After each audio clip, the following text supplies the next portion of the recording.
What's going on, dude? How we doing this Going week? on? Not too bad. Not too bad. We Welcome in, have a everybody. special edition of the Extra Point tonight. Just wanted to point something out. We are new and fresh on TikTok, so we will have viewers here live on TikTok for the first time.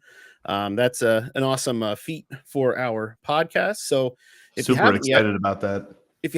get over and follow us, the Extra Point Podcast on TikTok.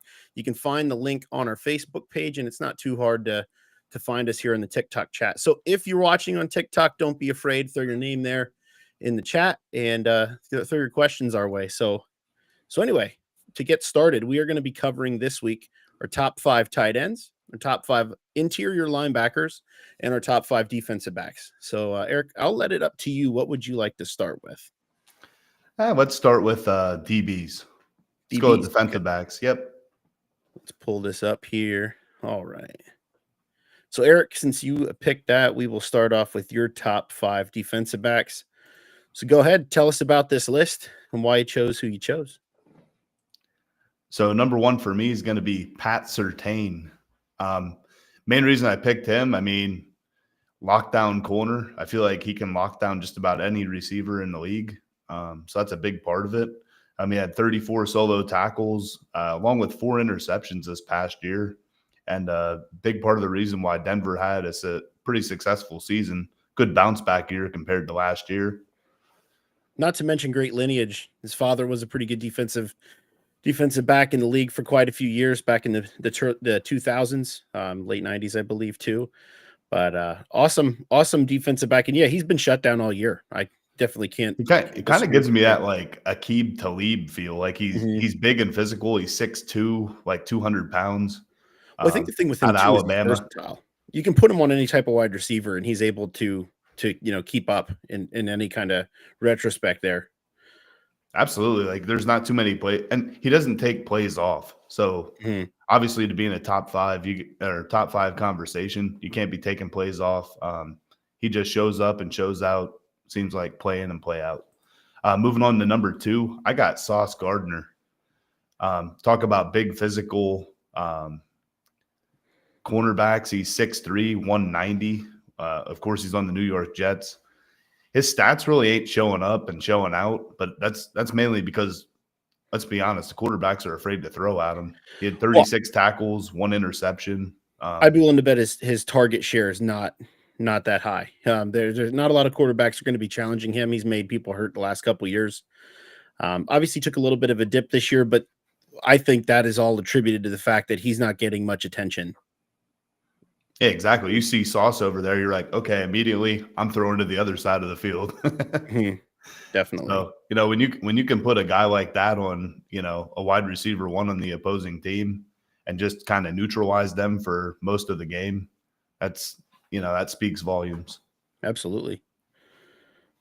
Number three for me, I got Derek Stingley Jr. on the Houston Texans. I sound like I'm repeating myself here because I kind of am. Another guy that's pretty shut down. He could pretty much shut down, neutralize one half of the field. You see him over there. He's pretty much on an island. He'll just neutralize, one of your receivers for most of the game. He did have 5 interceptions, so that's a lot more than the previous 2 guys that I mentioned. 37 tackles. This guy's not afraid to get in there and tackle running backs running around the edge, which is huge because typically you have these cornerbacks that are a little smaller. He's not too small. He's 6'1", 195, but they just tend to shy away from tackling those big running backs. This is not one guy that shies away from doing that. Yeah, not to mention 47 solo tackles as a cornerback, especially with a guy like you said, he's constantly on an island. So definitely making a lot of tackles in open field by himself, usually, breaking off blocks, things like that. So he's versatile on the edge, and that you can't ask for more out of a lockdown corner like that. Moving on to number 4 for me, I have A.J. Terrell. This guy kind of gets forgotten about because he's on Atlanta, and Atlanta's not, they're not at the top of the list of the NFC right now. But he's another guy. You can throw him out there on an island. He'll hold his own, not afraid to make some tackles. He had 50 solo tackles this year, along with 2 interceptions. And we got a lot of big boys here in my top 5 for cornerback. Another guy that's 6'1", 194. He's out of Clemson. in the 2020 draft. Moving on to my fifth guy. This was tough for me. So I actually didn't have any safeties in my top 5 here. And the reason for that is I thought my top 5 corners kind of trumped the, how good and successful some of these safeties were playing this year. Number 5 for me was Quinyon Mitchell, the rookie out of Toledo for the Philadelphia Eagles. He's 6 foot, 193. His stats don't show up here. 37 solo tackles. Nothing to jump off the page here, but a lot of teams just didn't really throw at him. And when they did, they were not successful at all. He was a big part of why the Eagles had the number 1 defense this year. One thing to add about Quinyon, and I think it gets overlooked just because he came from a school in the MAC. Obviously showed out this year and locked up everybody that he played against. He plays on a really good defense, so it's real easy to kind of overlook the fact that, he is a standout. But I think the thing that impresses me the most with Quinyon Mitchell is his closing speed. That's the one thing that impressed even last year at the Senior Bowl.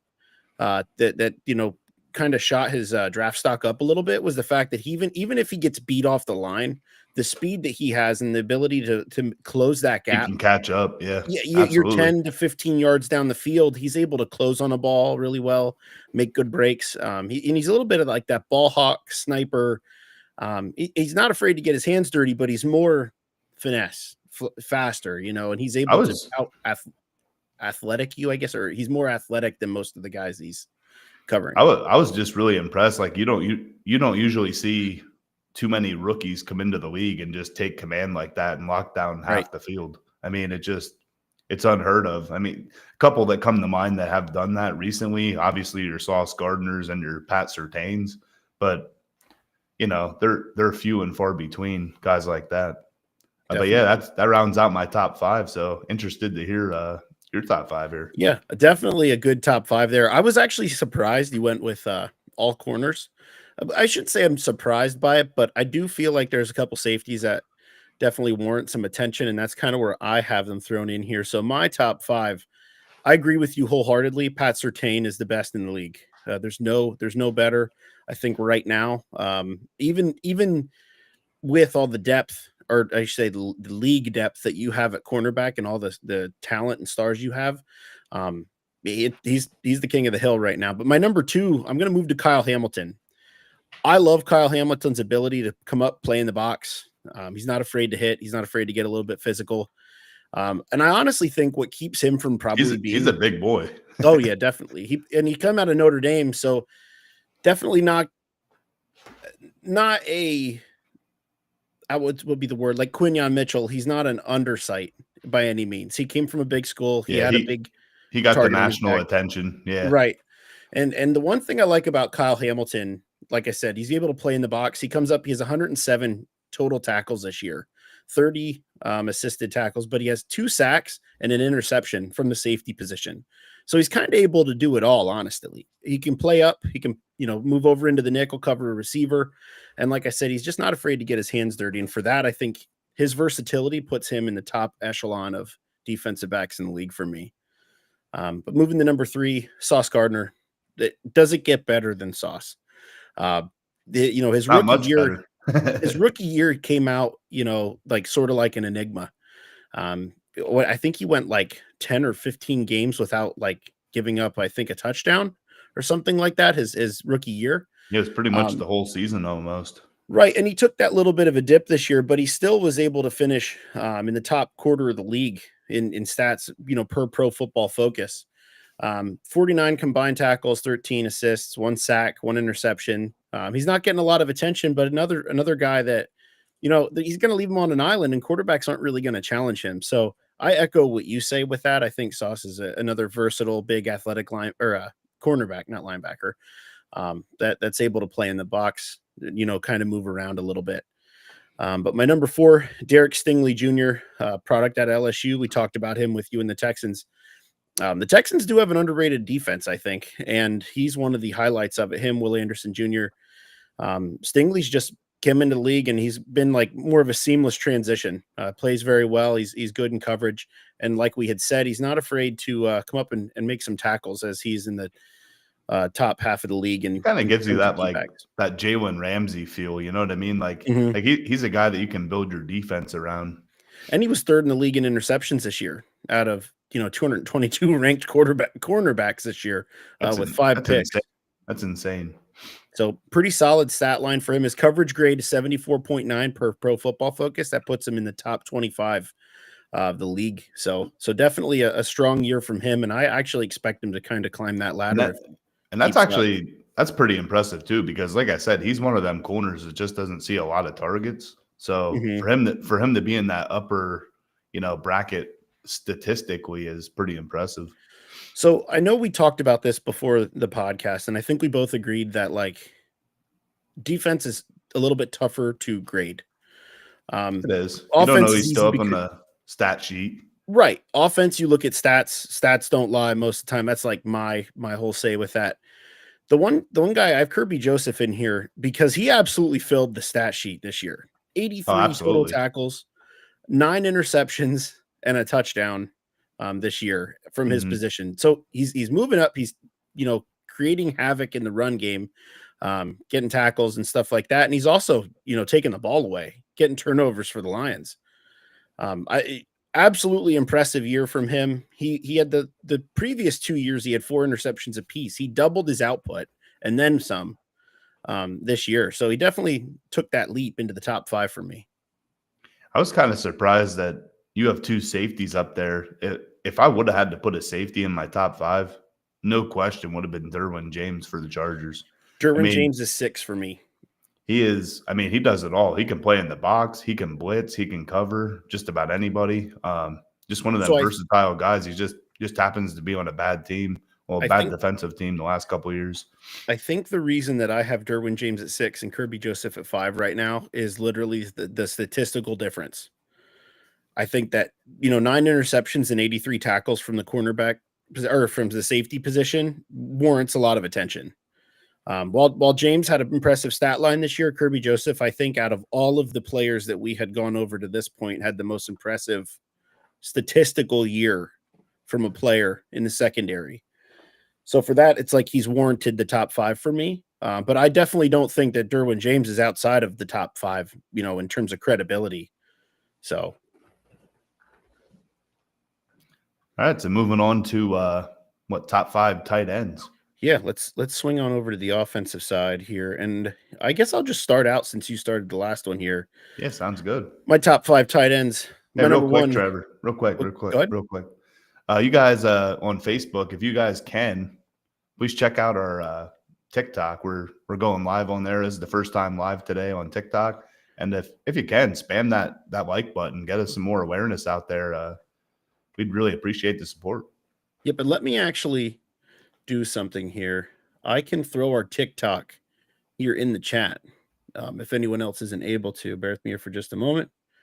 I'll pull this up and I will throw our TikTok link into our profile here in the comments. And if you got a chance, jump on over there, give us a follow, get those views up. Like Eric said, click that, smash that like button. The more exposure we get on TikTok, the quicker we can grow and the quicker we can bring you better content. Yeah, and the more followers we get, the more giveaways we will do. So keep that in mind. Yeah, remember 500 followers on Facebook currently. And I'll make this agreement here. Either we hit 500 followers on TikTok or we hit 500 on Facebook, whichever we hit first. If we hit 500, I will be giving away a Dwight Stevenson signed jersey. Dwight Stevenson's a member, I believe, of the 1998 Hall of Fame class. He was Dan Marino's center in Miami. And like I said, he's a Hall of Famer. So it's definitely a jersey you're going to want. For you guys that appreciate the hog mollies up front, Oh, yeah. That's a good Hall of Famer. And obviously, the more followers we get, probably the bigger the giveaways, the bigger names, stuff like that. Definitely. So let me just get this comment in here real quick, and then we can get started on the rest here. But anyway, while I do that, Eric, my number one, and I'm going to share that here, top 5 tight ends. My number 1 tight end is Brock Bowers. Brock Bowers, the best rookie year we have ever seen out of a tight end. 17 games, 112 receptions, and 153 where was it at? 1,194 yards this year from a tight end. He averages 10.7 yards a reception. I don't think there's anything better. No, I mean, that's really impressive for a rookie, especially on the Raiders. I mean, who was the quarterback for the Raiders this year? Beats me. I think it was Gardner Minshew and Aiden O'Connell. It was. I mean, it was kind of a trick question, but that's what I mean. Like, pretty much hot garbage. They probably don't even know who their quarterback's going to be this year. I think it's going to be Geno Smith because Pete Carroll's there and he brought him in. But I mean, who knows? So if you can put up those numbers, that kind of a stat line with nothing around you and a subpar quarterback, that's pretty impressive. Future's looking bright for Brock Bowers, even if it is with the Raiders. And my number 2 right now, Trey McBride. Trey McBride, huge volume share guy, a fantasy monster at tight end. Another guy that eclipsed the 1,000-yard mark this year. He actually was very close to Bowers, 1,146 yards. Wow. On 111 receptions. So that just goes to show how impressive Bowers is. Bowers averaged 0.4 more yards a reception, and he only had one more reception than McBride. So definitely an impressive year. But McBride definitely credits that top 1 to 2 position in the league. But my number 3, George Kittle. I don't think any top 3 is complete without George Kittle. Another year, another consistent output by Kittle, 78 receptions, 1,106 yards. I mean, does it get more consistent than George Kittle? I mean, it does, just because he has the injury bug usually. But this year he did not. I mean, this year he was a monster. 8 touchdowns receiving. He had more receiving touchdowns than McBride and Bowers combined, actually. So definitely a great output for him this year on a rather rough year for the Niners. I gotta say, I'm surprised McBride's at number 2 for you. I'm not saying he isn't a monster, but I'm just surprised you put him over George there. So do you see 1 and 2 versus 3 and 4? And I'll allude to 4 here in a second. The changing of the guard is happening, and I'm like one step ahead of everybody. Oh, so you're like handing off the torch already. Yes, that baton. This is like that girl running in the viral video. She smacks the girl in the back of the head with a baton.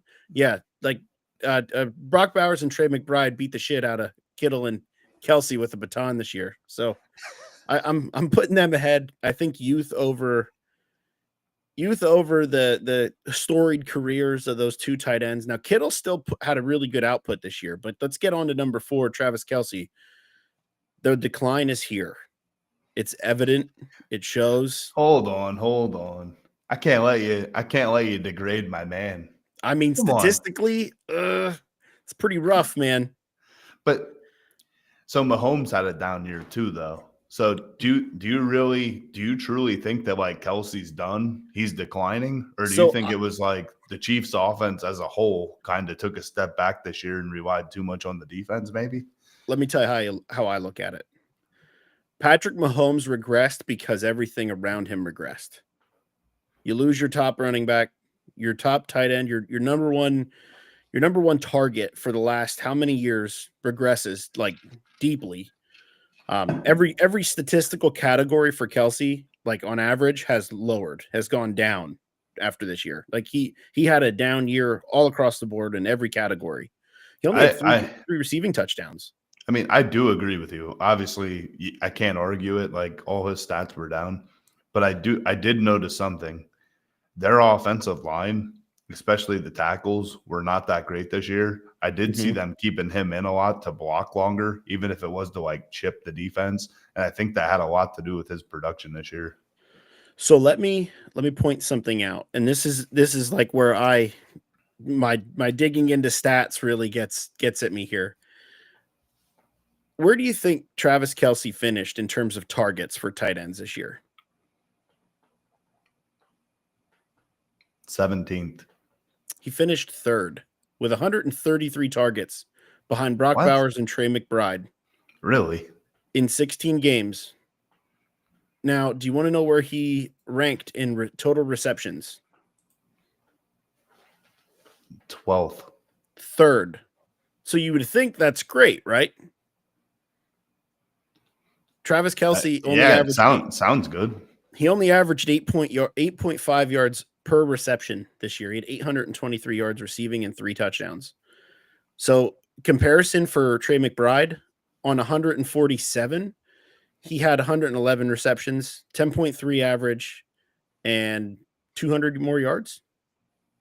Now he's down a touchdown, but I just think where Kelce is now versus where Kelce was, it's warranting of a step back. I see McBride going forward, and I see Kelce going backwards. The reason I have Kittle at 3 is because Kittle has been completely consistent throughout his tenure. I guess we have to accept it. He is 35, so right. And it took me he's a spring lot, chicken, you know. It took me a lot to accept that Jason Kelce was not, and I don't even want to say decline because that's not the word. But when he retired, like, you have to accept that some of these guys are getting older. Some things are changing. He did it a year too early, though. Now, I will say my number 5 is the outlier here. Zach Ertz. I don't know where it came from. I can't get behind it. I can't get behind it. I don't know where it came from this year, but I have to throw him in there. He has been a safety blanket for a top 3 offense in the league. Just a consistent measure of bail you out. I will take the torch and I will carry it all year for Jayden Daniels. I don't think Jayden Daniels has quite as good of a season as he does without Ertz. That's really his favorite saying target. Washington's a top 3 offense. I think so right now, currently. Interesting. Yeah. I think obviously it's a good argument. I wouldn't have them in my top 3, but I can see them cracking I can see them being in the conversation for sure. I'll be completely honest. I think the number 1 threat to the Eagles next year in the whole league is the Commanders, without a doubt. Yeah. I think there's no doubt in my mind. And I think their offense, it's like a civil war, man. 100%. That it's going to be a Mason-Dixon line war this year with 2 games, and we're probably going to get another playoff game between those 2. Brandon saying, I love that take, Trevor. I know Brandon's a big Commanders fan, so I was like, come on, that's not even fair, Brandon. You're going to side with him. You're a Commanders fan. Hey, let's look at it realistically, though. I mean, no, they're in the conversation for sure. So I think there's a difference here. I have Mark Andrews outside of my top 5. Now, he could have been 5, right? So I could have considered him in there. Laporta took way too much of a step back, I feel, this year. I don't think he's quite what he once was, 2 years ago. There's definitely still a possibility for it. But I think Ertz having the year that he had was so impressive for me that I had to throw him in the top 5 just because we saw vintage Zach Ertz again. But anyway, that rounds out my top 5. I got the old geezers lining up in the back of the line, but definitely the top 2 youthful tight ends there. Geezers. All right. Moving to Eric's here. I'm going to roll into my top 5. We got George Kittle at number 1. Listen, not a big fan of George Kittle.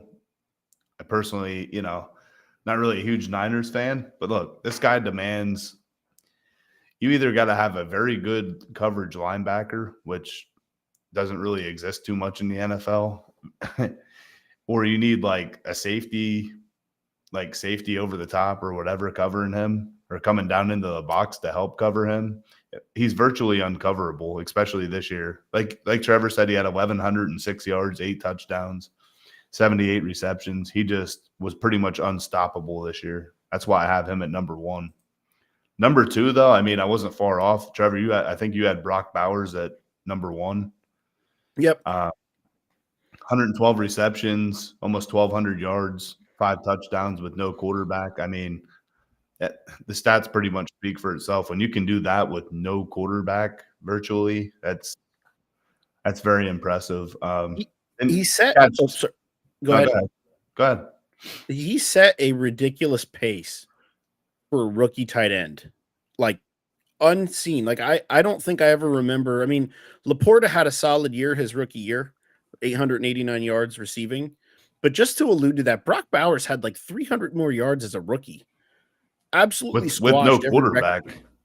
Right. I'm not going to go out here and be like Goff's a top 5 quarterback, but Goff is definitely way better than what Brock had this year. Like, I think, and I'll say this now, I think that the Raiders, like from a quarterback standpoint, the quarterback that goes there in the draft, because they're going to draft one, they're going to fall into a really good situation. I feel Like I really feel like he's the best safety blanket in football because he can just run every route from that tight end standpoint. I feel like he could be the next Gronk, honestly. Seriously. Like the potential. I'm not going to say he is or he isn't, from these standpoints, but I really think that there is a huge ceiling for the thing is, we've seen it with Kyle Pitts. Yep. Kyle Pitts might be the most athletic tight end that I've ever seen. But if you're not used correctly and you're in the wrong scheme and the wrong team, Atlanta proved that it doesn't matter. But anyway, that's a different conversation. Moving on to my number 3, Travis, the old man, Kelce. 35 geezer, actually. Old geezer. 35 years old, 6'5", 250. Like Trevor said, he had 800 and some yards, 3 touchdowns. Look, I think his numbers are down because the Chiefs as a whole, their offense took a step back this year. A big part of that for him, like I said, they kept him in on a lot of routes. Usually he's always out on a route. They kept him in, help blocking off the edge, and I mean that affects you, especially if you don't have time to throw the ball. And really their other receivers didn't really show out. Like Hopkins, they brought him in. I feel like he kind of underperformed in their system. Wouldn't you agree? Yeah, I think losing Hollywood too for most of the year really hurt as well. I really was excited for him because I feel like he's a definite spark plug. Worthy was good at times and just kind of non-existent in other times. And it's a rookie, right? So you can't hold him like way too high in terms of I think Worthy was good, but he's like the deep threat. Like you're not going to throw a 50-yard bomb every play to him. Well, Worthy had a great year, and I'm kind of excited to see what he does moving forward. But I just feel like there was a lot of reliance on Kelce, and it's kind of hard to stick up and show up, especially at 35, playing a position like tight end where you're getting beat up a lot. So one thing I will say about Kelce is the main reason I have him at number 3, especially in the red zone. Look, when the Chiefs get down to the red zone or even inside the 30, everyone's doubling Kelce. That's just one guy that demands attention, that, it lets other guys open. And that was a big part of why the Chiefs were successful this year. So I have him at number 3. Number 4 was kind of tough for me. I have Mark Andrews. Very slow start to the year, but the second half of the year, I mean, he just turned into a touchdown machine. He ended up with 11 touchdowns. He only did have 55 receptions for 673 yards, but he's kind of like the old head, right? Like he's only 29, but he kind of feels like that veteran presence. And Isaiah Likely seems like he's kind of getting more looks now, and he's going to be the future of Baltimore. But for right now, it just seems like Mark Andrews, he's that veteran. He demands. The defense always has to know where Mark Andrews is when he's on the field. Put it that way. Can I make one point about that I'd like to? It's going to sound funny, but I want to run this through the calculator. So you said about Isaiah Likely, right? And I think Isaiah Likely is probably the best number 2 tight end in the league. He'd be number 1 in a lot of places. If you look at the output from them combined this year, the stat that popped off the charts for me with Mark Andrews that had me scratching my head on whether or not I wanted to keep him off my list or on it, he had 12.2 yards per reception this year. That's actually very, very impressive for me. So if you combine him and Isaiah Likely's stats, because Isaiah Likely finished 23rd in the league in tight end receiving, they had 97 receptions. Okay. 97 receptions for 1,150 yards. That would put that team as number 2 in terms of tight end production in the league. And so, that's a good point. I'm kind of glad you brought that up. So most teams obviously don't have 2 tight ends like that play all the time. Right. So it really did hurt Mark Andrews. And we talked about how the stats don't show up for certain people, certain positions. This would be one of those things where the stats didn't show up for Mark Andrews. Right. Because he's sharing. So Kelsey's not sharing, anything with another tight end. They might get in for a play or 2 or something like that, but and that's where I saw the decline big time for Kelce versus what you see with Andrews. And that's kind of tough for me. I keep Kelce on this list just because Andrews missed games too. Right. Well, actually, Andrews played in 17 games this year. Did he? That's what it's showing here for me. Let me just look at it here one more time. Oh, you know what? He played. It's just that he had a couple games where he had like zeros across the board. I think when you look That's at what it it from a was. fantasy standpoint and you see those goose eggs, it kind of looks like he hasn't played or was You're just hurt. like, yeah, he didn't play. Yeah. He was banged up a year before too. But the thing with Andrews and Kelsey that are, it's impressive. Same with Kittle. Every time they're on the field, they command a presence. Like there's always attention that's being linked to them And in every game plan. that's mainly why they're in my top 5, because these are like the only 5 tight ends that I really think demand that presence. Right. Like they make you worry about them. Like you have to know Right. where they're at on the field at all times. Exactly. And I think like you made a good point alluding to the whole Isaiah Likely thing. Isaiah Likely very could well be on our top 5 list next year. There's no doubt. And I don't think like that That is I wouldn't definitely say a he's not possibility. talented enough. Right. He's definitely deserving of that. So anyway, rounding out my top 5, I got Sam Laporta. He's on one of the best offenses in the league. This is another guy that he really didn't have a great year. Kind of a step back from last year and the year before. But I think a lot of it has to do with all the weapons on the team. You got Jameson Williams, like he's emerging. You have Gibbs out of the backfield. Of course, you have Amon-Ra St. Brown. But he still ended up with 60 receptions, 726 yards, 7 touchdowns. He just kind of gets going as the season, like the later in the season that they progress into the season, whatever. He just keeps getting more and more volume, it seemed like. But the first half, he was pretty quiet. The second half, he started turning it on. Yeah, and I think but he's one of them guys, like you get into the end zone or in the red zone, you have to find him because he's that big-bodied, sure-handed guy, can make any catch. You just got to locate him. I think with that offense too, you have a lot of mouths to feed. I mean, they have 2 running backs in the backfield that are, potentially starters on any other team that they go to. Amon-Ra St. Brown's there. You have Laporta. You have, other like supporting cast wide receivers that are still there. Jameson, I believe it's Jameson Williams, right? Yeah, Jameson Williams is there. Yeah, he was the deep threat. Right. So you have options there, and I think that obviously after the rookie year that he had 2 years ago, it makes teams kind of be honest. Like you talk about Kelsey, you talk about Kittle. Laporte is another one that when he's on the field, he's dangerous, and he's just another. Let's not forget too. He's a great run blocker. So like these guys are also in the top 5 because they can run block. Definitely. Let's not forget that Detroit was actually one of the leading rushers this year. Like they had one of the most. They were leading the league in rushing at one point. Yep. So they're in that, the top 5 conversation for a rushing offense. That upper echelon, definitely. Because I think it was probably Baltimore and Philly were up there too. Philly was the number 1 rushing offense in the league. I'm like 95% sure. But we can check on that here. When we get into our previews this year, we can really talk about that too.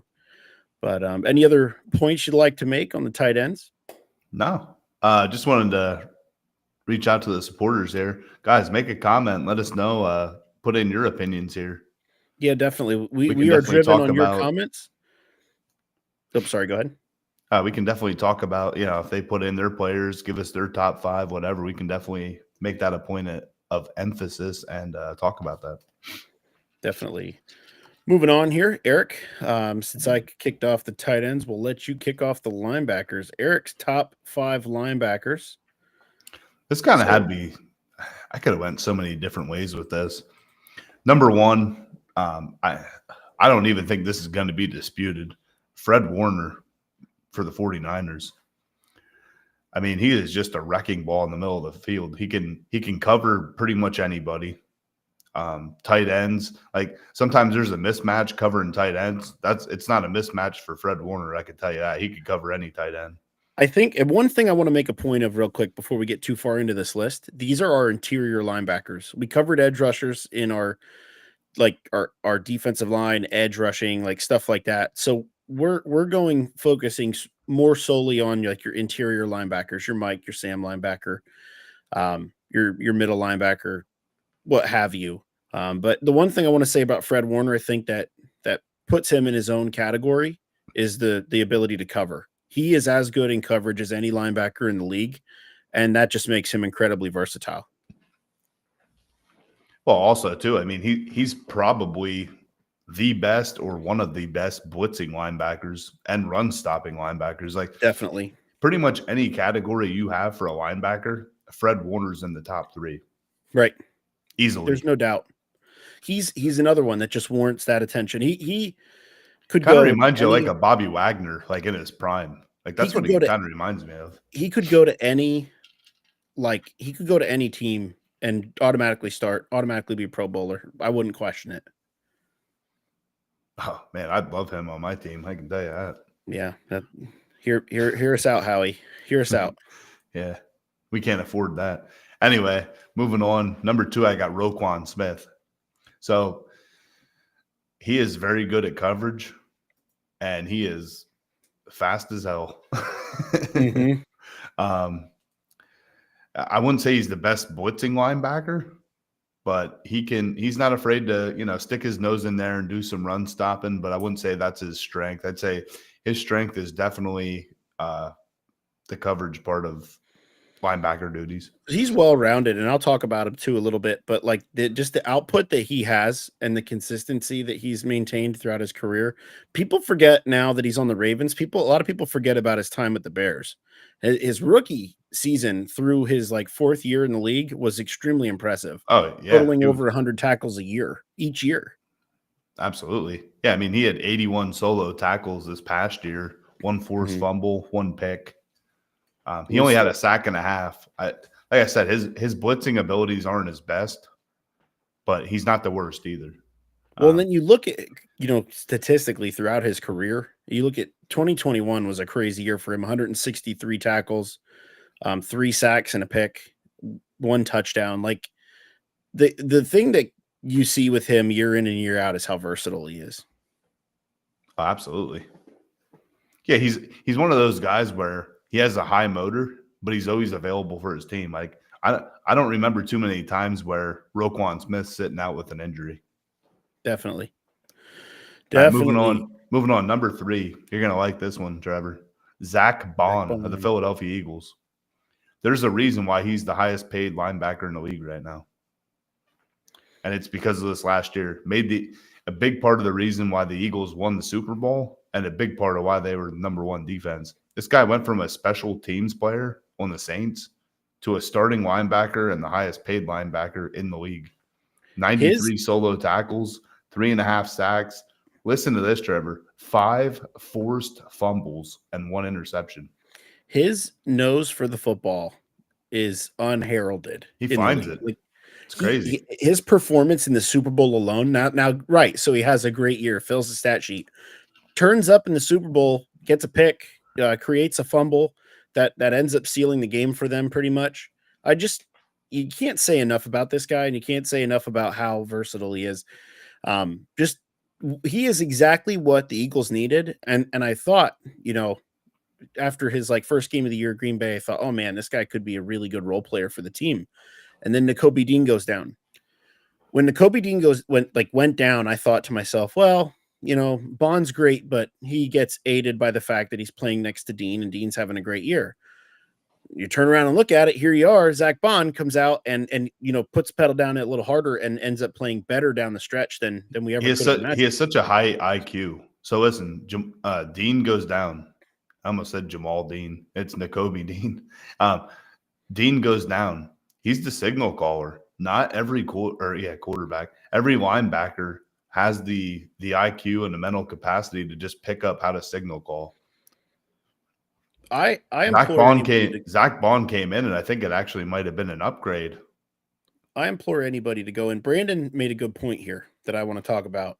He's impressive in the NFC Championship game. And if you go back and watch film from that game, watch Jaden Daniels. Every time he decides to get mobile in that game, every time he approaches the line of scrimmage, Zach Bond is there. He's up, finding him through the blocking and everything like that, stretches the play out every time. You watch Jaden Daniels get run to the sideline on 80% of those plays where he decides to get mobile. Zach Bond takes that element out of the game for you. And we also have a comment here on TikTok. Looks like Tim said, I think the Eagles have the best linebacker group in the NFL. Bond, Smith, and Dean. Yeah, I mean, Smith is more of an edge rusher now, the way that they use him. But all things considered, I mean, I'm not I going to wouldn't disagree with that. I wouldn't say it's the best, but I think it's, I would say it's definitely top 5. you say top 5, no doubt. I can agree with that. Listen, I don't know who they have on the Niners right now. I know free agency's been crazy, but anybody that you pair with Fred Warner is definitely automatically top 5 for me. Do you think you're that high on Fred Warner? I Dude, mean, he's definitely deserving of it. Fred Warner is crazy. I mean, he had like an average statistical year this year, Mm-hmm. and I forget what injury he had, but he shouldn't have been on the field. Mm-hmm. But they weren't preventing him from. I mean, you go tell Fred Warner he's not playing. Right. I'm not telling him that. Like, I'm sure his coaches felt the same way. But anyway, moving on. So number 4 for me is Matt Milano. He might be higher on my list if he could stay on the field. It just seems like he always has some kind of an injury that's keeping him off the field.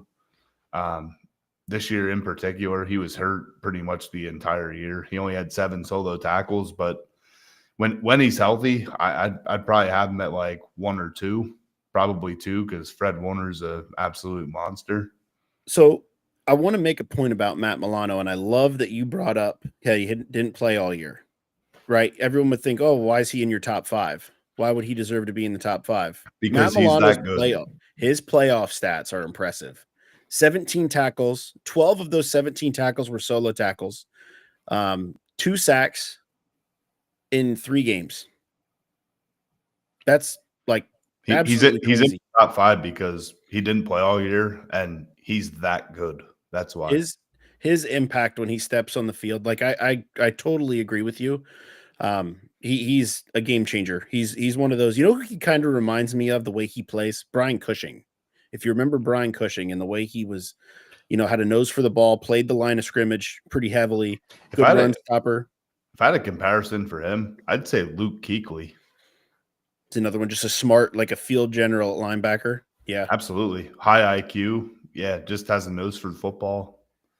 But anyway, that's why he's number 4 for me. I had to get him in there. Number 5 is going to be surprising to some people, but I'm going with Tremaine Edmunds. 6'5", 250. He's just an anomaly size at middle linebacker. 60 solo tackles, 1 sack, 1 forced fumble, 1 interception. You know, nothing jumping off the stat sheet, but man, is he one of the best run stoppers inside. He plays for the Chicago Bears. So he often gets overlooked.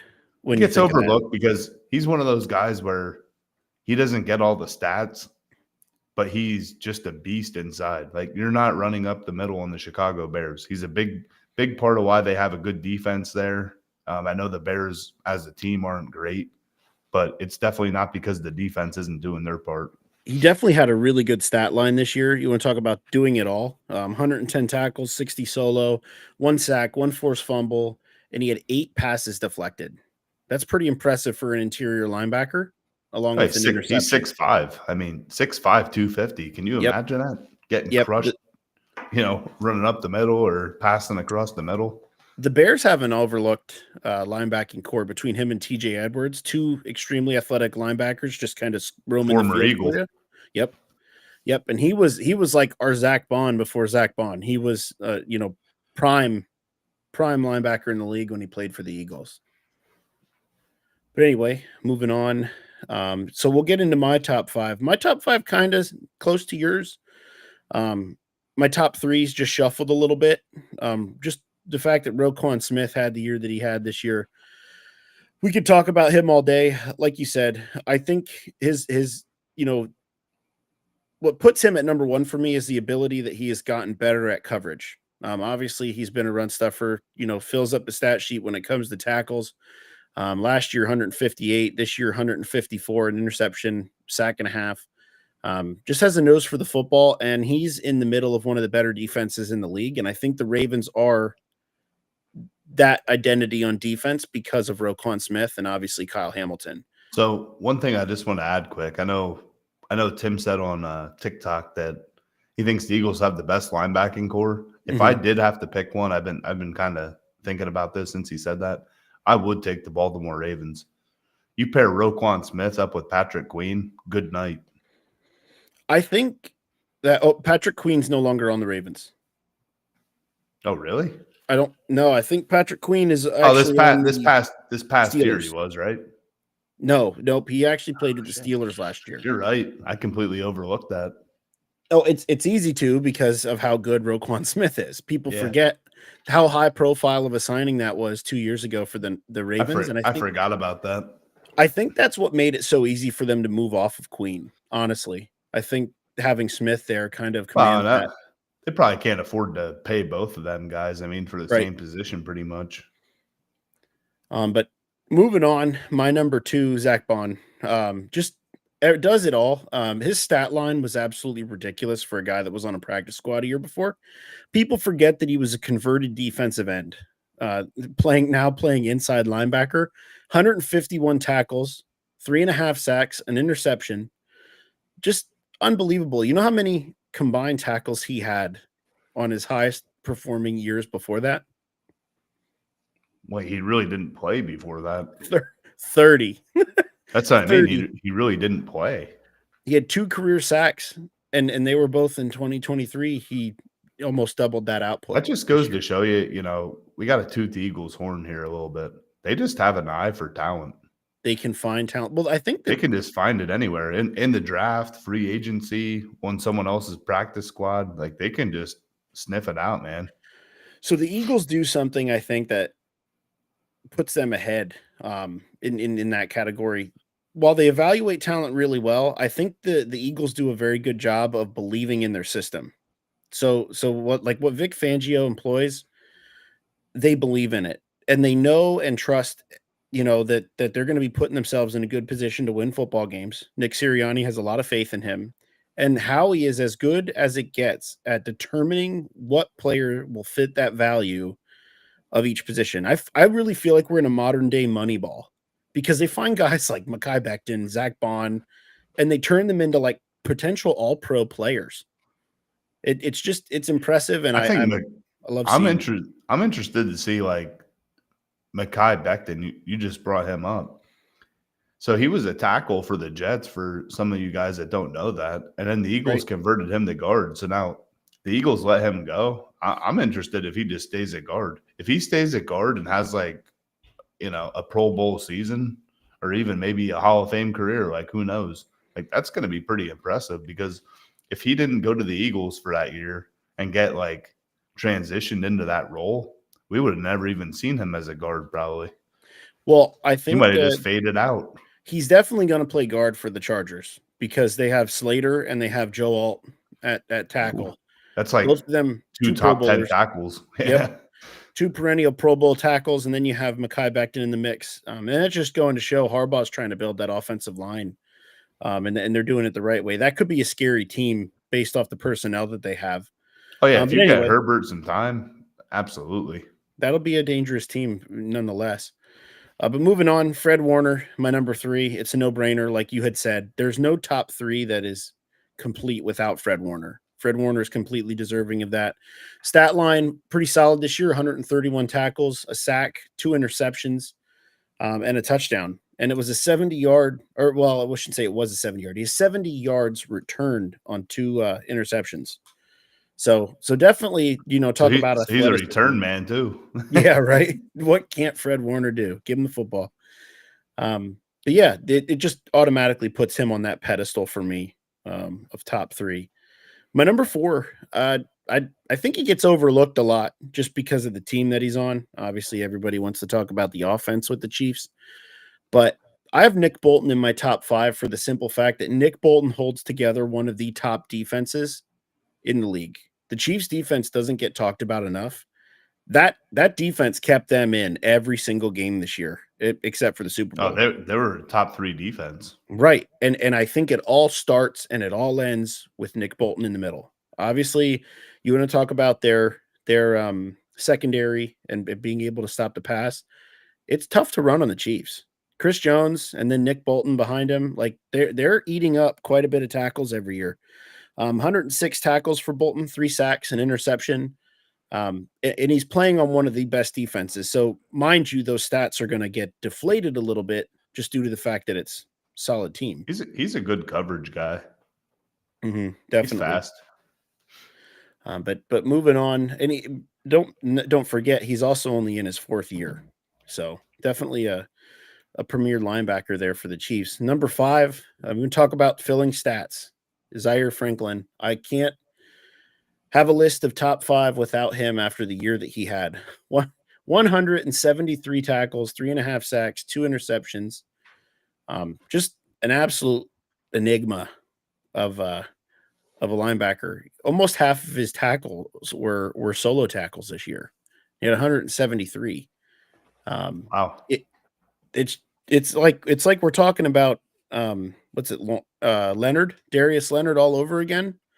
And this guy's in his prime with year with the Colts. Yep. And Franklin's in his 6th year with the Colts. Last year he had an even more impressive year, 179 tackles, but this year he added 2 interceptions and 2 more sacks. So for that, it gets him into my top 5.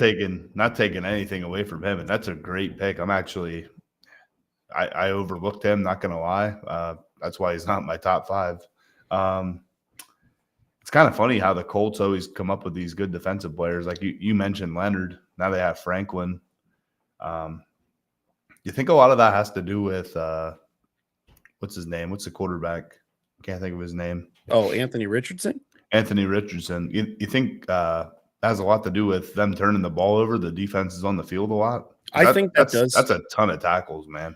That's 100% an inflation, like an inflation metric. I think that definitely having them on the field constantly, adds to that. But you can't take away from them. No, definitely not. Has a nose for the ball. And I think playing with Leonard, he's benefited from that. And obviously, ever since Leonard moved on, and you can kind of see the trend because in 21, he had a career year at that point in time with 40 tackles and an interception, right? The following year, Leonard's gone. 2022, 167 tackles. Wow. And then last year, 179. This year, 173. This guy's out there tackling everybody. So I think he's only going to, continue to impress from here on out, but definitely in his prime right now. But anyway, that rounds out my top 5.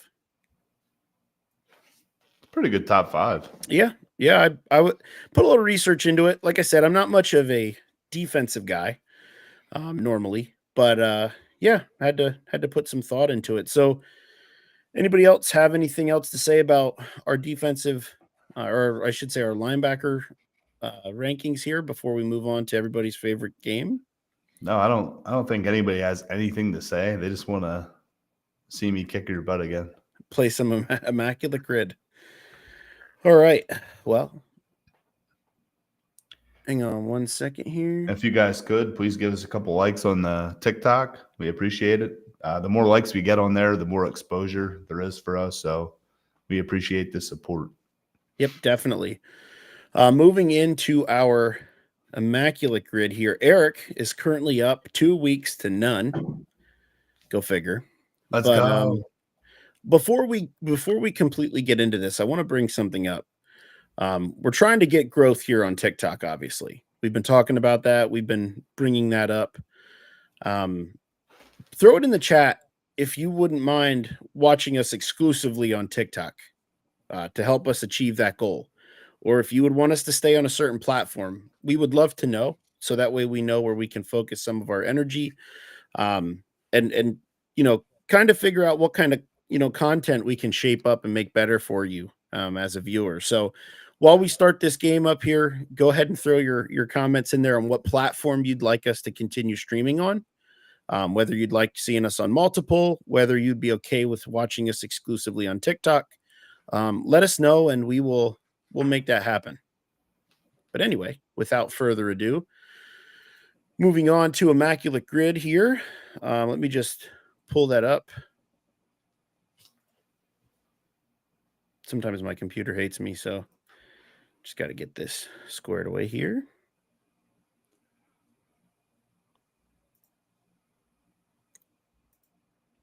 Yeah, so Brandon, we're currently live on TikTok. Search up the Extra Point Podcast. Give us a follow. Definitely. Give us a couple likes if you don't mind. We'd appreciate it. All right, Eric, can you see the screen? Are we all good to go? Yeah, I can see it. All right, let me just double check this one more time here. All right. Eric, since you are in the lead this week, I will let you go first. This is your grid. So whenever you are ready, go ahead and start, my friend. Texans, Bills. I'm going to go with Stephon Diggs. So that'd be bottom left. Bottom left. Oh, geez. I stopped. Texans, Bills. I wasn't trying to. No, you're good. Throw you off there or anything. Yeah, you were. All right. Maybe not. All right. So Eric's got his first one on the board here. So 3,000 yards passing for the Titans. I'm going with Steve McNair. Air McNair. Gone too soon. One hell of a quarterback, though. Absolutely. I miss watching him, man. Chargers passing 3,000 plus yards. Give me my man, Phillip Rivers. 25 kids, Phillip Rivers. They just call him Big Daddy. Texans, 3,000 plus yards. Let me think about this one. Pretty sure Stroud got that, but I'm going for the percentage here. All right.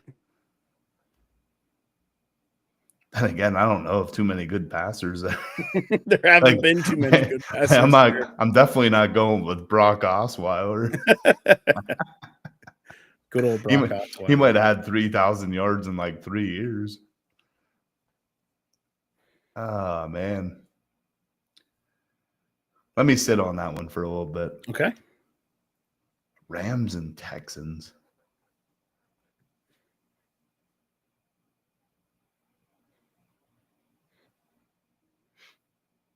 Rams, Texans, Cam Akers.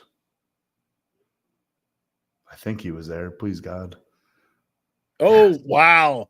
Yes. Oh, there it is, baby. Score. There it is.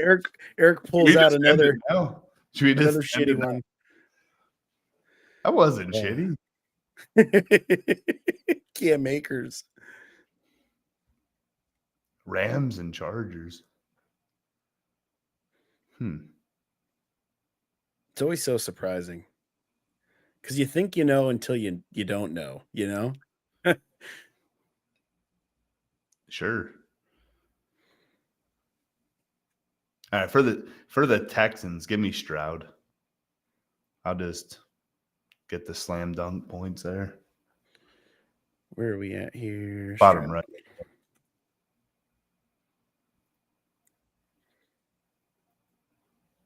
Okay, so not too bad there. How is that only 5%? Is that what that says? I think a lot of people think about Deshaun Watson. Like, if you're a fantasy football follower, then yes, CJ Stroud. But outside of like Dynasty, well, he had a solid year, but Deshaun Watson has the best, statistical year, I think, ever for a Texans quarterback. True.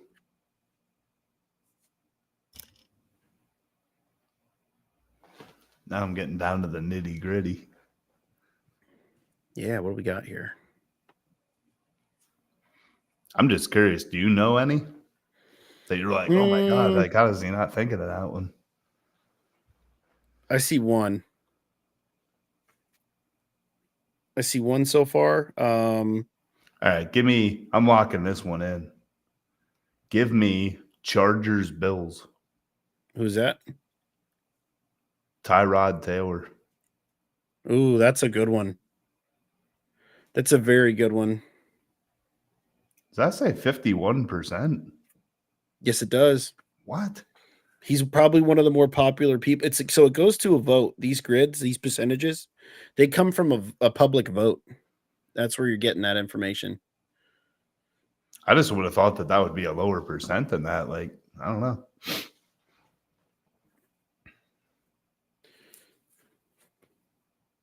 There's still one on here that I would guess.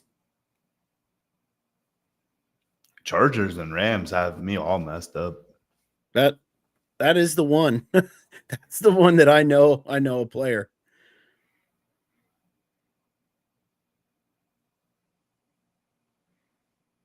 And also, just to point this out for our viewers, if you keep seeing me look up, I'm currently looking at our TikTok platform, just trying to make sure that that's running well. Also, I'm not rolling my eyes.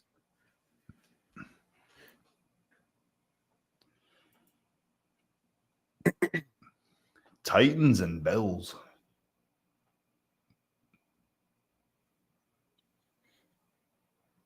What are you thinking here, sir?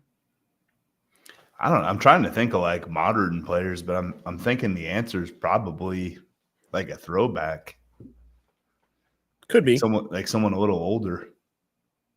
Could be. I think I know two. For the Titans, Bills? No, I think I know one for Titans, Bills, and I definitely know one for Rams, Chargers.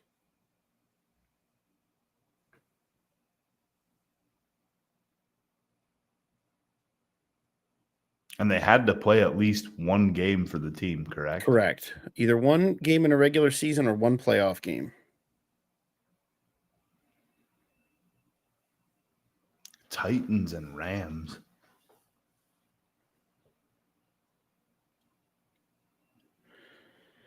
But this player that I'm thinking of was definitely in the modern era. For which one? Chargers, Rams. Yeah, Chargers, Rams.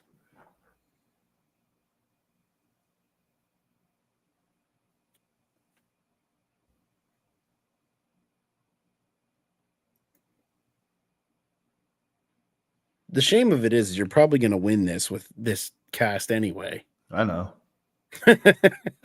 Oh, he's not holding any shots here. Not pulling any shots. Okay. I mean, when you get what was Cam Akers? 0.5%, 0.6. I mean, 0.6%. Yeah. That's pretty tough to beat, man. Pretty wild, dude. I'm actually thinking about field goal kickers right now. What? Because that would put the nail in the coffin. Oh, that would absolutely ruin me. Well, the CJ Stroud 5% and Stephon Diggs 4% doesn't help that fact either. Yeah, that bottom row is just like solidifying my win. All right, Titans, Bills. There's got to be somebody.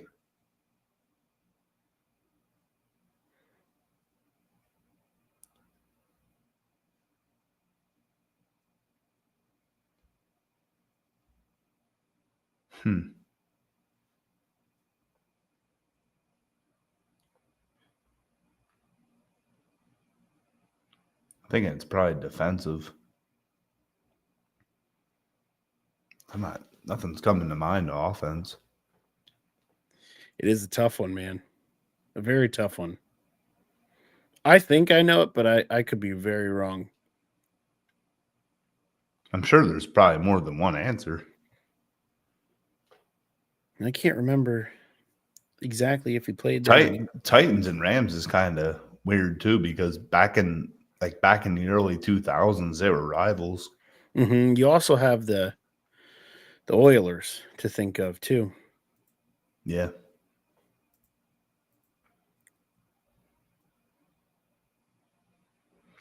So if I make a guess and get it wrong, does that hurt me rather than? No, you just lose a guess. You lose guesses every time you guess. So if you don't, it doesn't hurt your percentages or score, but it hurts your guesses. Right.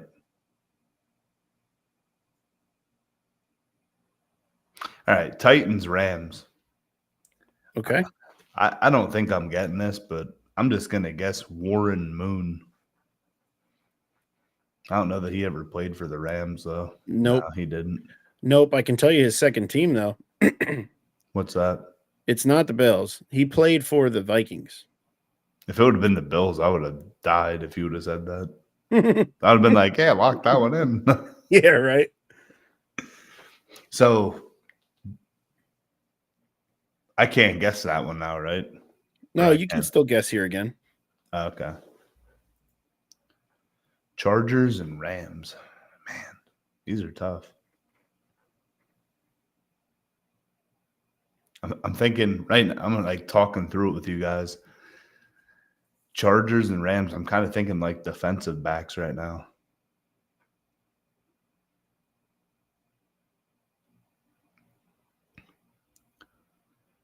Bills, Titans. Running out of guesses. Yeah, I'm throwing the towel in, man. I'm stumped. I'm stumped. All right, we all good? Yep. 432 for Eric. Oh, where's my notepad at?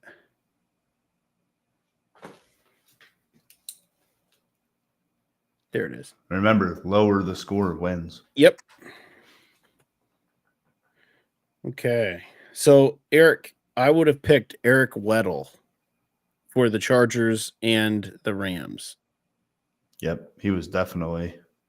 There he is. Robert Woods, Ryan Fitzpatrick.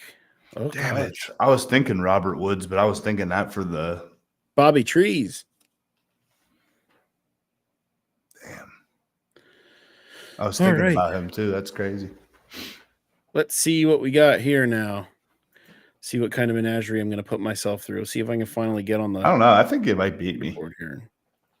Like, so yeah, I had low percentages, but I also didn't get like 3 or 4 of them.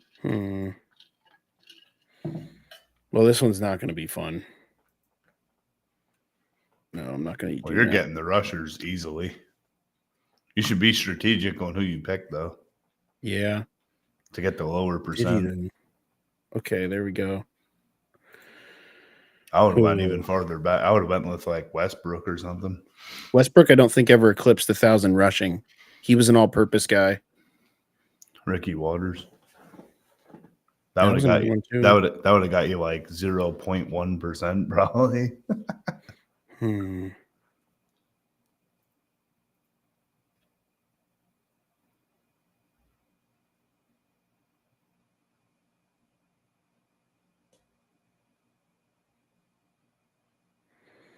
I would have went Matt Forte for the Bears. That's what I was thinking.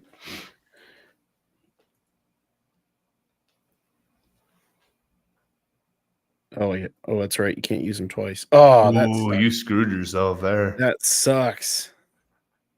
Because I can't think of anyone else that did that.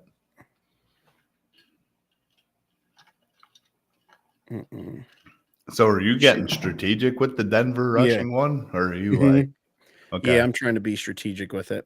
Yeah, say, because there's a couple obvious ones, I think.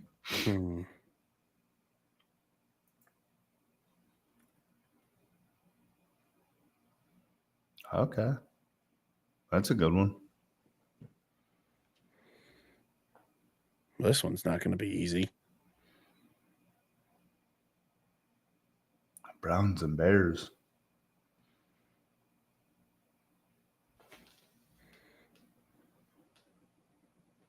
Same with this one.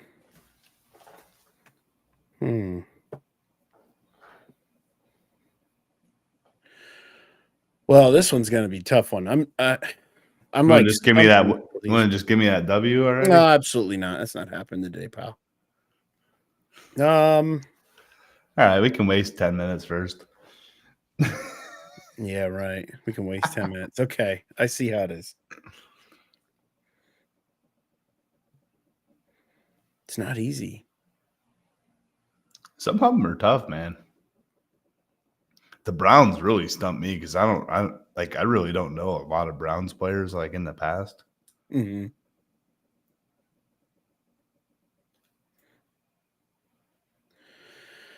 Oh goodness gracious. Something tells me I know this one, but Which one? Me can't think about it. Browns, Denver. Yeah, Browns, Denver. I just can't think about it right now. Same with the Eagles. Eagles in Carolina, I should know. Well, there's definitely got to be more. Yeah.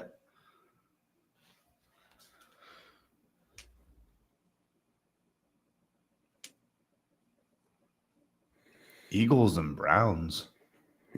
That's another tough one. I can't think of any of these, man. Bears, Browns. Good luck. I know for a fact I know somebody. I just have to put my mind there to figure it out.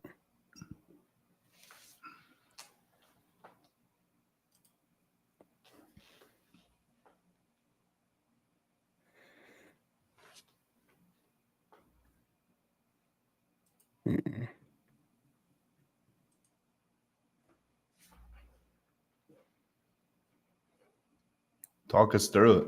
What are you thinking? I'm trying. That's the problem. I'm trying to think. Hang on.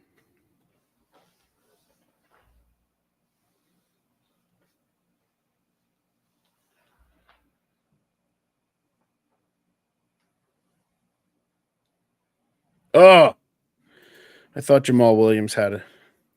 I'm just gonna go easy here. Oh no! I know who. Well, I think.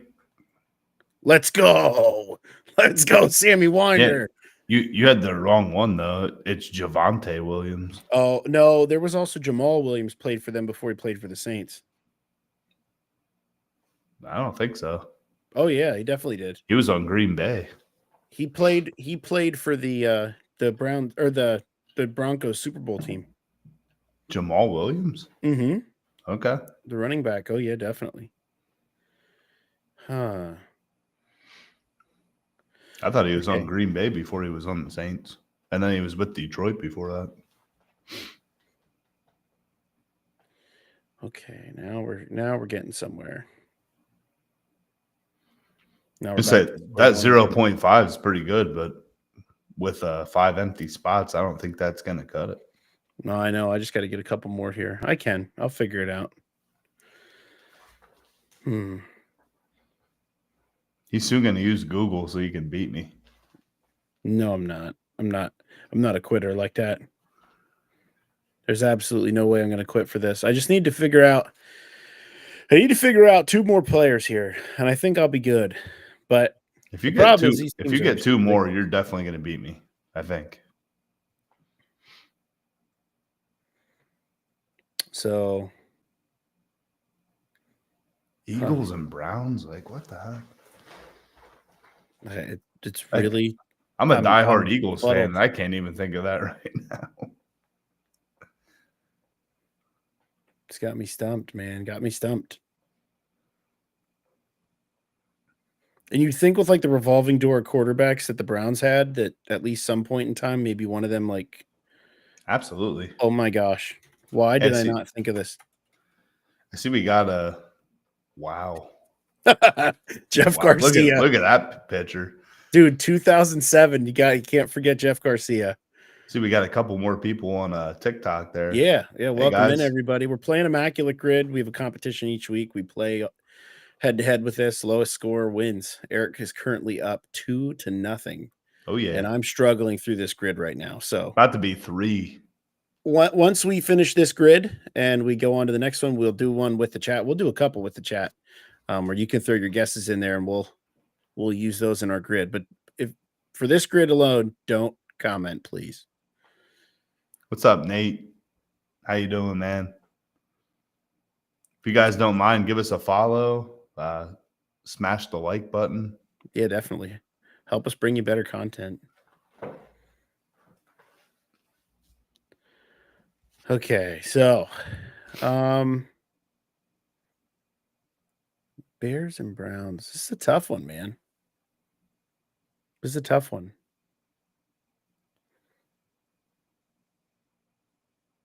I wish there was an Eagles and Bears one. I'd be able to guess some there. And the more followers we get on TikTok, and Facebook, the more giveaways we will do. Yeah, we got a jersey giveaway coming around. 500 followers on either TikTok or Facebook. We'll be giving away a Hall of Fame Dwight Stevenson jersey. So like, share, follow. You know the drill. Appreciate the support. The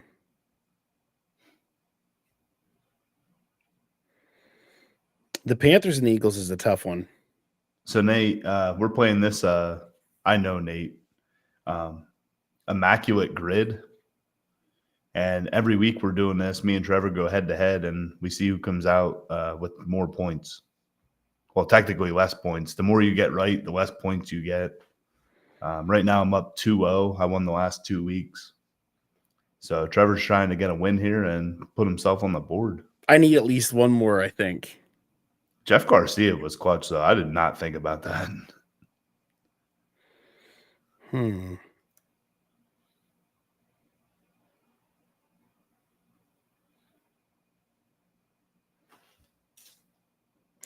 Well, it always takes me back to like the Dream Team and stuff. Like, what weird players played on those teams too? You know, when you think about it. I could be wrong. I'm going to try it, though. Nope. You know what? I thought he did. 2 guesses. 4 boxes remaining. Thinking of quarterbacks that played for those. Even running backs. Nate said he's seen some of these before. These are hard. Yeah, we definitely are. Some are harder than others, but this one's pretty challenging.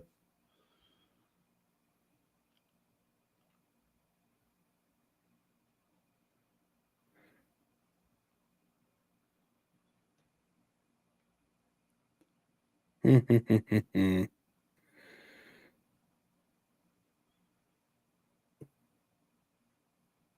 can't even think of any right now. Uh-oh. Nope. One more guess, and you got to get it, I think.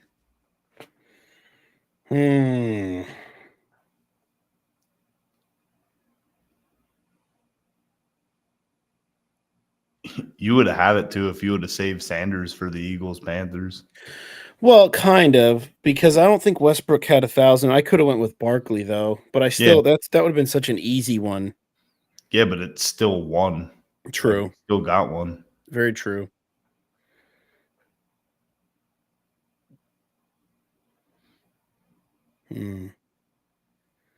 Which way do you go with this, though?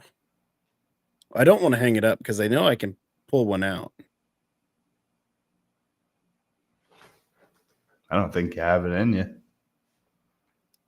No, I don't think I do either, but I'm going to act like I do.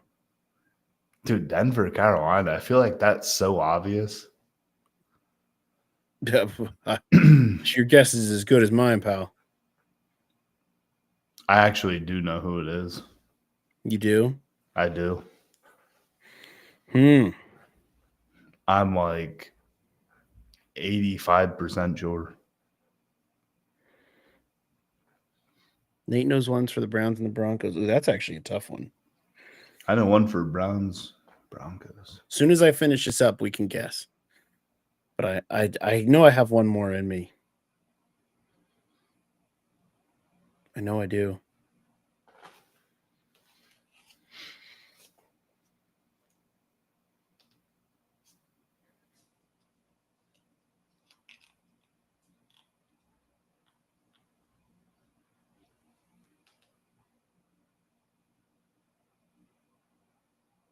I'm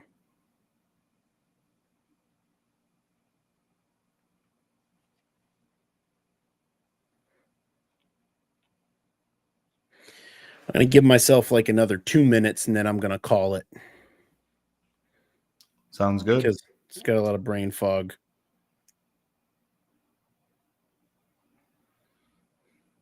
Yeah, I wouldn't even say it's brain fog. It's just hard to think of these guys. Could be literally anybody.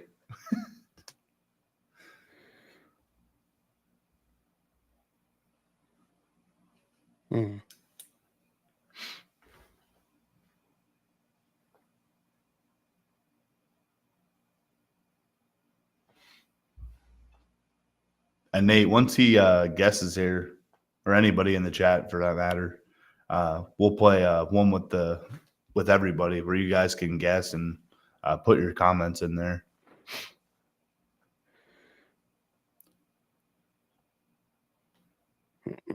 I can't. Throw it in the towel? Yep. You still have it. I think you still have a chance. Nope. 455. I was closer this week than I was any other week. You had some good guesses though, man. Damn. So the one I was thinking about with Denver and the Panthers, I was thinking Julius Peppers. Oh, that's a good one. But I just don't know that he played for Denver 100%, but I think he might have. I knew it. Damn it. I was going to put Peyton Hillis up there. Son of a bitch. I thought for sure. Oh my God, Hassan Reddick. I was literally going to. God. Hassan Reddick's another one. Yep. And Teddy Two Gloves. Oh, McCown. How did I do that? Dude, these are so obvious too. Nate, which one did you know? If you're still in here, throw it on in that chat. I cannot believe that. I was gonna put Peyton Hillis, and I thought can't believe that neither one of us got Hassan Reddick. That is crazy. Ah, man. I almost feel bad for you. You almost feel bad. Well, thanks for saying you almost feel bad for me. Oh, Nate Colson, Jerry Jeudy. Yeah, that's a really good guess. Oh, yeah, that's like obvious too. How the heck did none of us think of that one? Because I'm a dumbass. That's why. Anyway, let's go get to another grid here.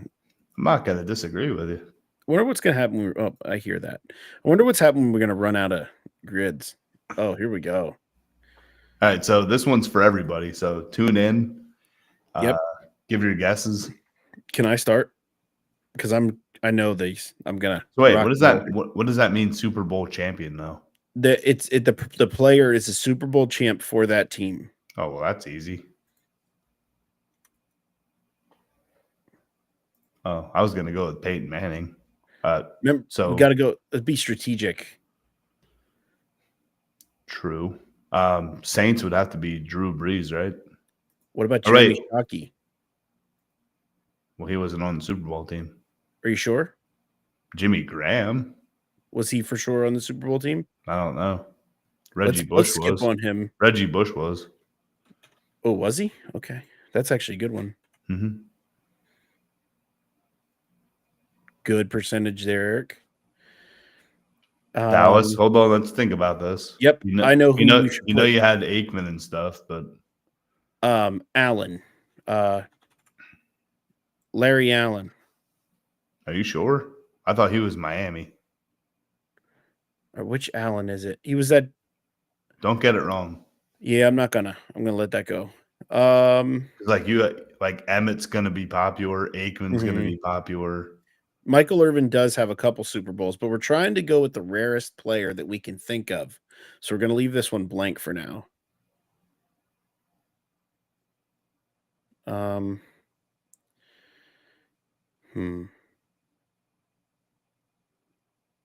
let's think of these other players. So I'm pretty sure Tony Dorsett was that big trade where the Cowboys set up the Vikings.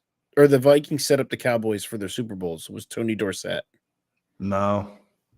It wasn't? No, it was different running back. If you said the name, I'd know. Can't remember then if that's the case. I can't think of his name. What about a Saint and a Falcon? Oh.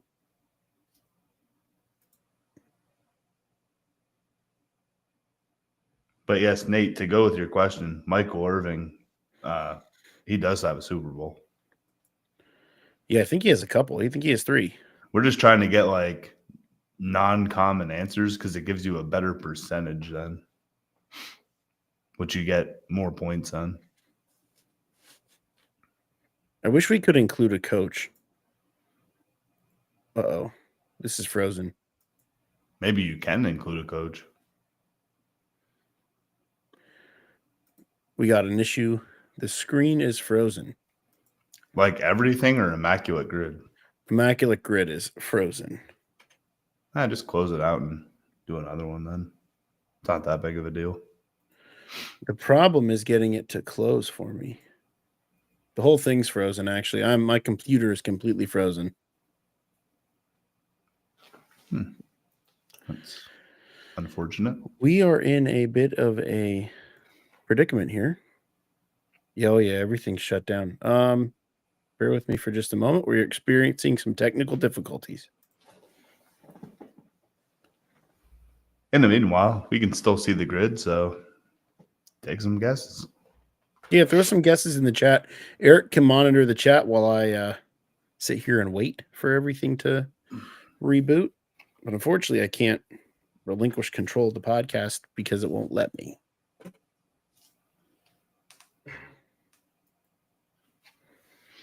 This is actually really, really frustrating.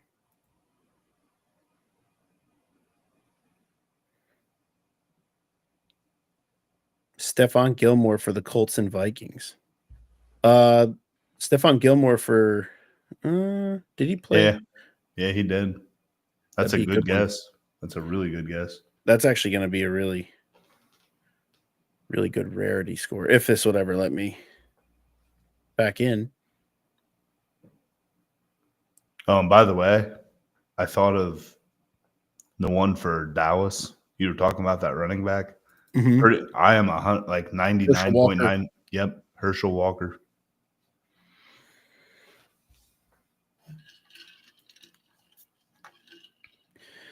All right, so we may lose it here. I don't know, but I'm going to try to close out of this and see if it lets me back in. So bear with me here. If this does close, we will be back online to share the follow up. So bear with us for a moment.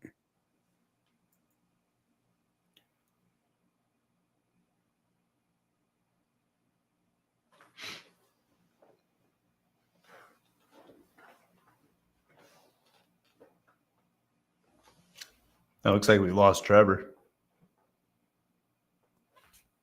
Sorry, you guys still got me.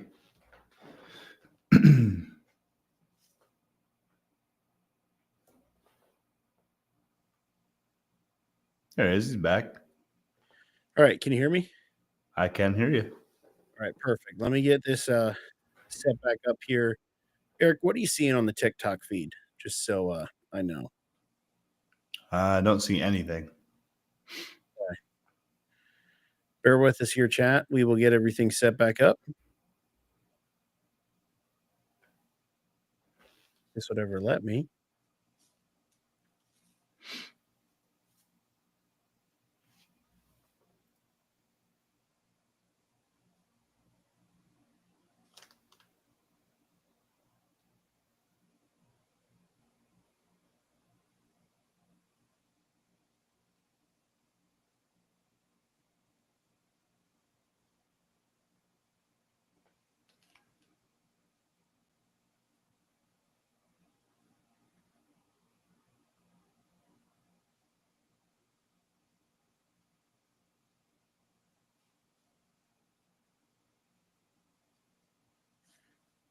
All right, there we are.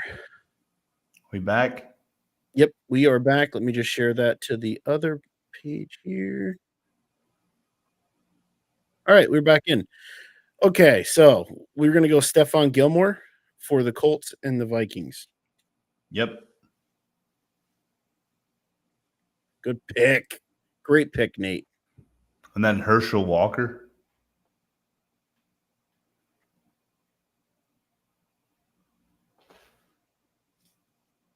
For 55%. Goodness. Wait, Super what is it? Champ for what? People were picking that? That's crazy. We'll skip that one still. Saints and the Vikings.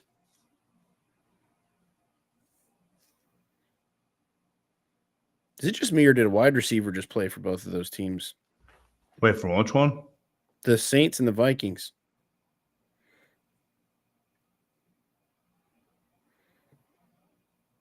I have a question. Did Adrian Peterson play for the Saints at the end of his career? No. Huh? Nope, he did not.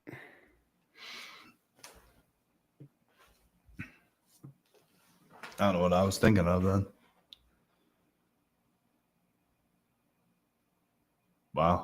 73%. Wow. Okay. That makes me feel bad about myself. It should. It definitely does. Oh, get these ads off. Can't have that. Get that off too. If it would go away.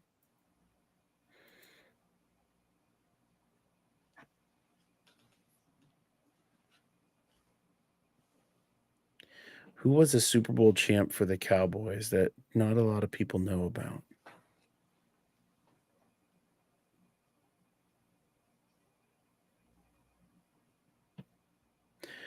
I want to say their coach, that guy that coached for them, the quarterback.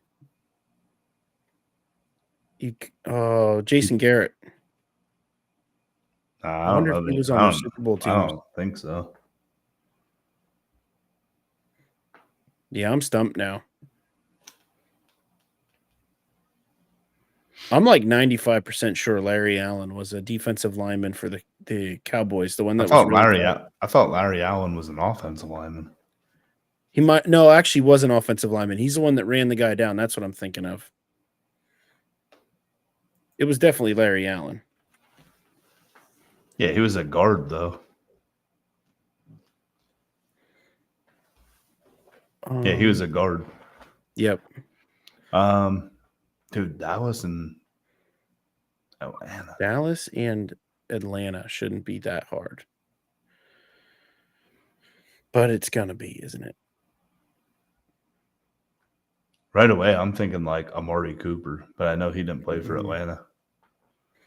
The Saints in Atlanta. That's a rivalry. You think of a guy that played for both teams. Like my mind immediately goes to Julio Jones. Did Michael Turner?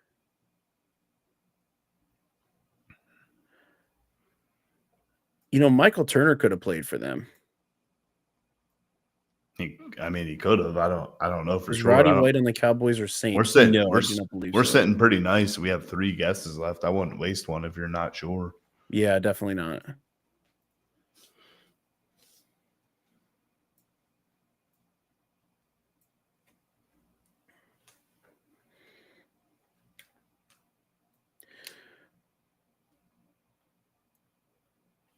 That's tough because they're rivals. It's like who the heck would have played for both of them? Mm-hmm. I don't think Roddy White played for the Panthers, I think, and the Falcons.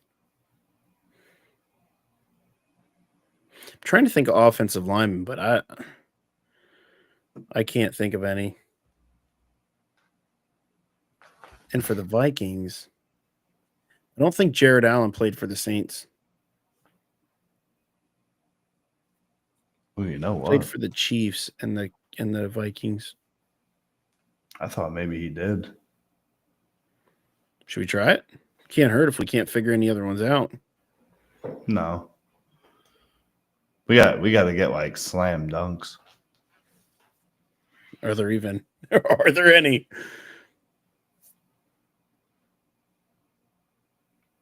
I'm trying to think. Like the Marquise Colston. Did he ever play for Marcus Colston? No, I don't think he played anywhere else. What about like Joe Horn? Joe Horn. Oh goodness, I don't know. These ads are going to be the death of me. Roll the dice. Jared Allen for that one. Yeah, I'm saying Joe Horn for Falcons. Right here. Come on, baby. Oh, let's go. Eric with the clutch. 31% though? What? There's no way 31% at Joe Horn. Bullshit. Who else could there be? I mean, if you think Allen, man, if you think, I don't think it is, but why not? Nope. I tried. Got to guess, right? This is gonna be. Oh, you know Cowboys, what? Falcons. What? Hey, Teddy Bridgewater. For the Saints? Did he play in the Saints? I don't he did. think so. But hey, why not? Did he? Teddy Two Gloves did. Did he? Yes, he did. 293. That's pretty good, dude. Where do we find out where my score was? Like, I want to see what Teddy got us. Well, let's look here. Adrian Peterson would have been one. He did play for the Saints. Oh, Damn. You were right. Joe Horn played for. Yep, you got that right. Oh my God, Dion. Yeah, oh yeah, Prime. How the heck did we forget about prime time? Let's do one more. Let's do one. We got to do one more. Okay. Oh man, that was a pretty good one though. Where is the? Oh, okay. I don't know how we forget about prime. Like that's crazy. Well, that's why we're here and not on ESPN. Okay. First team AP All-Pro. Wow, that's easy. Except for this one. I don't know who the Jaguar. Maybe Maurice Jones-Drew? Larry Fitzgerald. It's going to be a popular player for these. Well, I mean, we can name all three of them, right? That's pretty simple. Carson Palmer. Yeah. Remember, we want to be strategic, though. Yeah. A Bengal and a Jaguar. Are we doing the AP All-Pro? That's easy. Yeah. Should we just go through those? Slam dunks. Calvin Johnson? Yeah. And then Jaguars. Guess we could have went Barry Sanders, too. That's true. Yeah, that has to be Maurice Jones-Drew. I can't even think of any other Jaguars that were good. Only 21%. Larry Fitz. Hold on.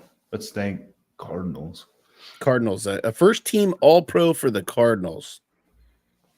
What are you thinking, chat? What do we give us a player outside of Larry Fitzgerald that you think was a first team All-Pro? Oh, I got one. Who is it? Patrick Peterson. Patrick Peterson? You sure he was a first team? Dude, he was like the number one corner for like, 5 years? Yeah, he was.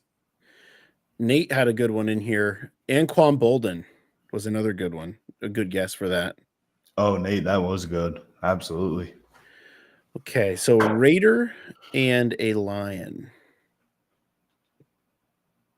And a Raider and a Jag.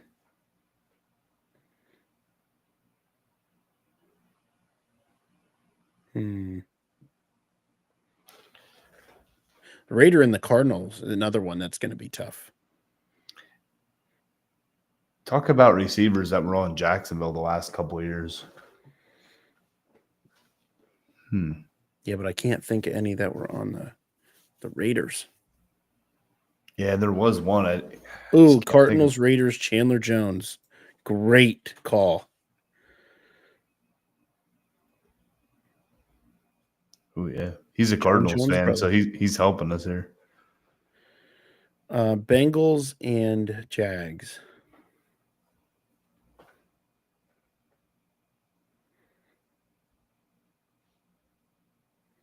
Yes, you do, Nate. Yes, you do. Definitely. That was clutch. Listen, you got to name some Jaguars receivers. I'm telling you. I'm thinking, was there a number 11? I just can't think of it. I can picture him. I just can't think of his name. Was his last name Jones? What about DJ Shark? No.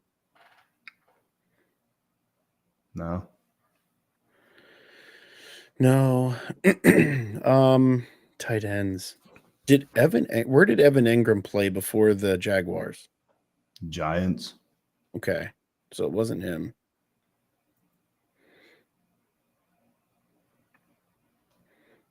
Marvin Jones Jr. Hold on. That's who I was thinking of.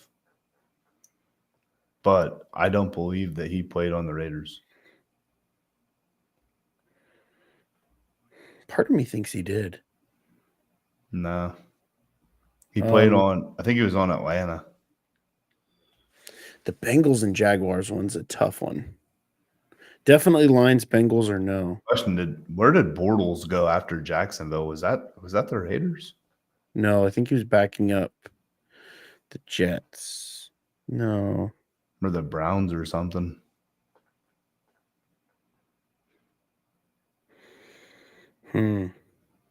Bengals and Jaguars. That's a tough one, man. Oh, wow. Yeah. Marvin Jones.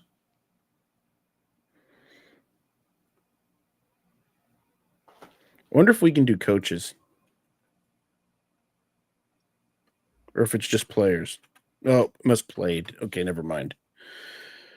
So it could be a coach if they played on the team at one point, I guess. Mm-hmm. Wow.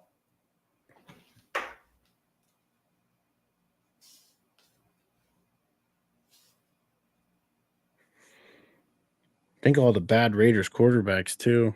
You think at least one of them played?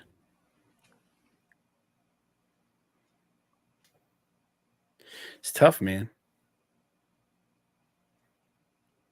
Amir Abdullah, Lions Raiders. That is a really good one. Wow. 44%. Oh, what? Goodness. Well, I give you a A+. Boom is right. Nate's clutch on this game. For real. Okay, so this is our last one. So we got to get all these right.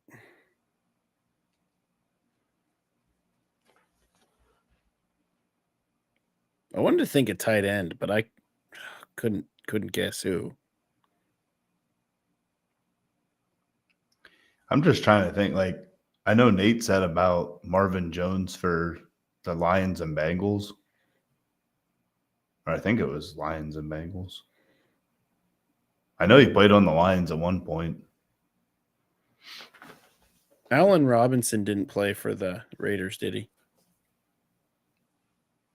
No, I think he went to in his later point in his career to the Rams. Put Marvin Jones in there for the Lions Bengals. I can't think of anyone else. There you go. There's no way that's 40%. Oh, wait, he even has a Jacksonville uniform on, so that could have been either one, Jacksonville Bengals or Lions Bengals.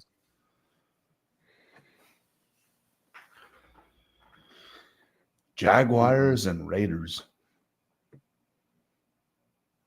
God, I have no idea. I wonder if David Garrard played for any other teams. I don't even know who that is, man. He was the quarterback for the Jaguars back in like the mid 2000s. Who? David Garrard or Gerard. I remember they had Mark Brunell or whatever the hell his name is. No, not Mark Brunell. It was after him. For a while there, he might still be the all-time leading passer for the Jaguars.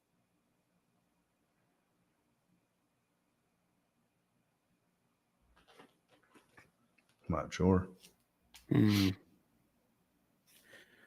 would be so?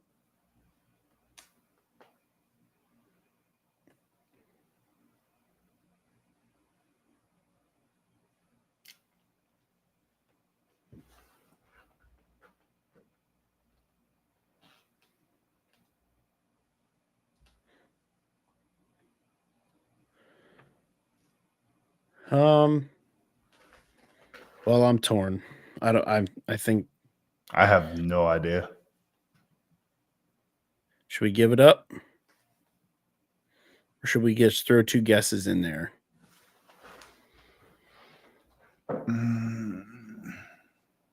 Nope. For Jags Bengals.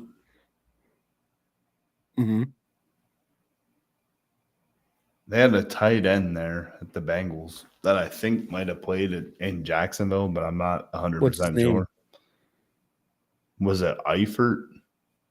Tyler Eifert. Is that what it was, Tyler? Yeah, I don't even Tyler remember. Eifert. Oh, you got it. What was it though? You got it right. We'll check here in a Oh, he's 43%. Zay. There is no way you can make me believe that was 43%. There's no way. There is absolutely Kirsten no Palmer, way. Larry Fitz, Jalen Ramsey. Zay Jones, dude. That is literally right. that is who I was. No, I was thinking Marvin Jones, but Zay Jones, that's who I was trying to think of. Damn it. John Kitna. Ooh, okay. Jeff Driscoll, Gus Frerotte. Wow. No way. Okay. Well, thanks for tuning in, everybody. It's been a great episode. Hang on a second here. We'll just get everything rounded up. We'll wrap this up.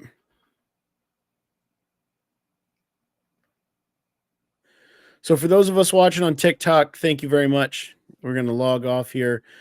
Follow us, and we'll be live next week, probably Wednesday or Thursday. Follow us on Facebook. You can see some of our updates there. We really appreciate it. And then we, like I said, we get to 500 followers, we'll be giving away some signed memorabilia, and we would love to start giving some stuff away again. So if anybody has suggestions on any stuff they want to see, comment, like, share, subscribe, do what you got to do. Tell your friends, tell your family, and spread the love. So thanks, TikTok. We are rounding out for our TikTok show tonight. And free agency hasn't really been too exciting. I think it's kind of fizzled out for the most part. So I think, Trevor, I think it's time we start getting into our mock drafts and start talking about the draft a little bit. Maybe talk a little fantasy football too.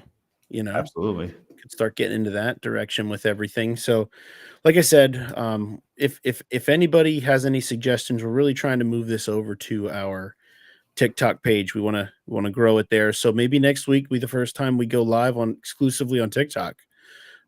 We'll see how it goes, and we'll make our decision obviously based off some of our reviews this week. But anyway, nonetheless, any other points you want to make, my friend? Nope. We'll see you, like Trevor said, Wednesday or Thursday, and we'll post it up on the Facebook page, let you guys know what day we're thinking. And as always, thanks for the support, and we'll see you next week. Sounds good. See you next week. Peace out.